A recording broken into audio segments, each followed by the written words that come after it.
Okay. All right. All right. So we are live today, and we have our special guest. Her name is Trudy. So welcome to another session of Your Financial House. Another session of Your Financial House. I'll be your host, Avril, today, and our special guest is Trudy.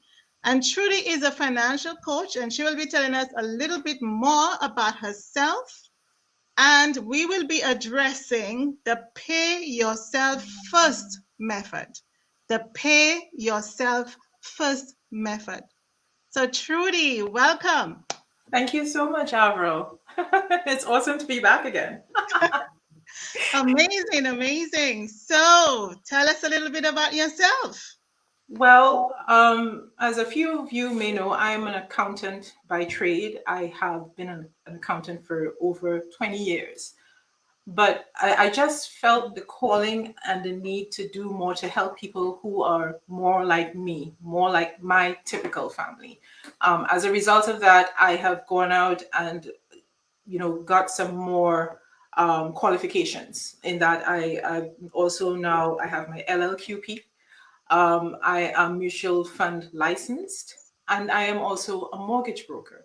So it's fantastic because I know having these qualifications can allow me to help people further with their financial goals. Amazing. Well, that is a whole lot of qualifications. So, I know you said that you have your LLQP. Tell us what are those, what does it mean to have your LLQP and your mortgage license and your mutual fund license? Tell us a little bit about that, if you don't mind. Absolutely. So the LLQP is where I am life licensed, and I can assist you with any life insurance needs, and especially now we realize how important it is to make sure that we have something in place for our families, and we can talk about that another time. As a mortgage broker, I help people with finding financing for their home. It may not be your dream home immediately, but even if you get it a starter home, I help you organize financing. And being a financial coach as well, we look at the entire picture. So I'm able to help you to look at ways that you can put things in place so that you can be out of debt sooner as well. And finally, with being a mutual fund licensed, I am able to help you with planning for the future, making sure you have the right investments and making sure the investments suit you and your needs as well.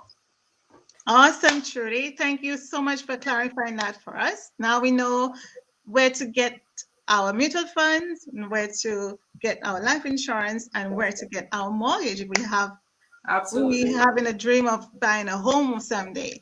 So, as we mentioned earlier, we will be addressing the pay yourself first method. Tell us a little bit about that method, please. All right. So just so that everyone keeps in line with what we're chatting about, I just want to pull up a screen so that I can share that with everyone here. Okay. So as you said, the question is, do you know what the pay yourself method is? And not a lot of people are aware of it. And that's what we're here to help with. Okay. So the pay yourself method is essentially the golden rule that most, if not all, financial planners and financial coaches live by, right?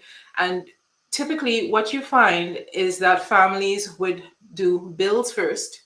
They look at ways that they can entertain themselves, whether it be Netflix or anything like that, and then they think about saving. All right. With the pay yourself method, what you're doing is you switch that around. You make a change to where you save first, then you pay your bills, and then you look at the fun stuff that you do after. Okay.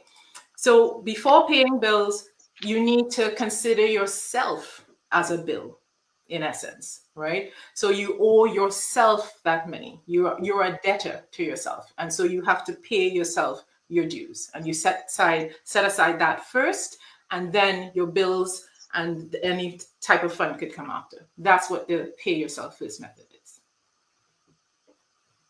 Awesome, Trudy.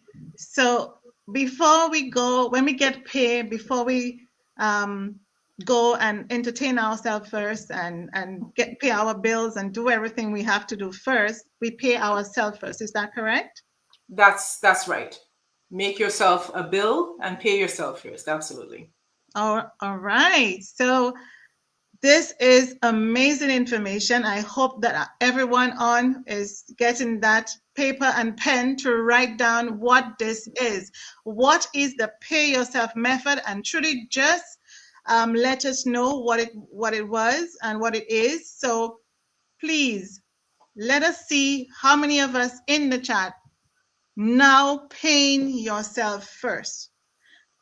The next question I have for you, Trudy, is why should we use this method? What is the reason why we should use the pay yourself method?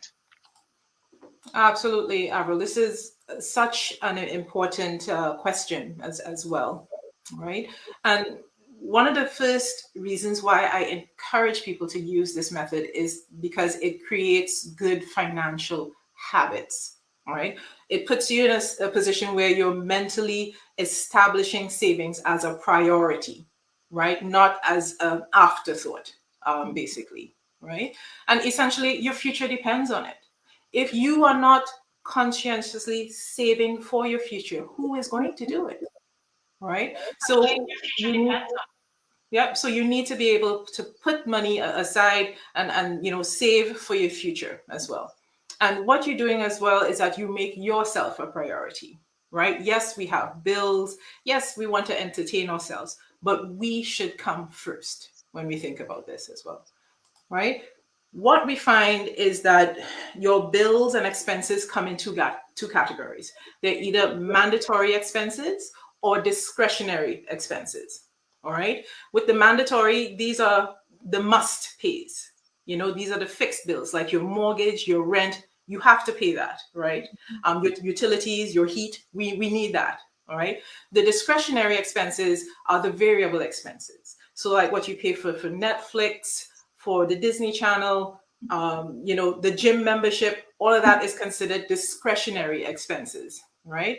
All right. So what is happening with most of us right now is that savings is in the discretionary bucket.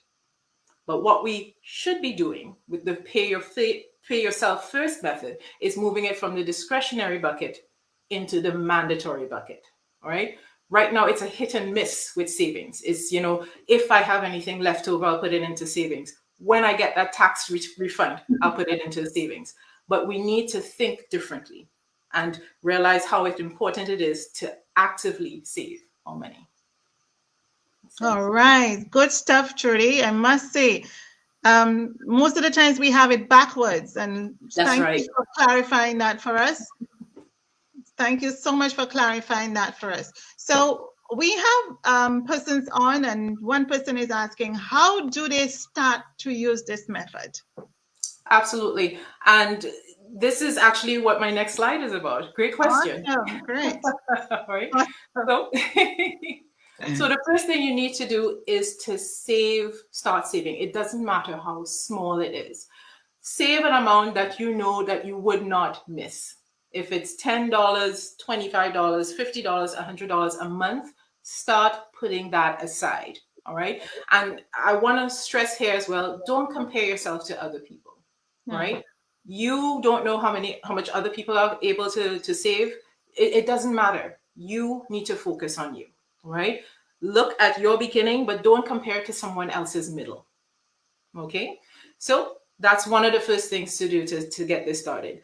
Also, let's look at getting a cash flow management plan in place, essentially a budget, all right? Because yes, in the beginning, you may not know exactly how much you can save, but still start.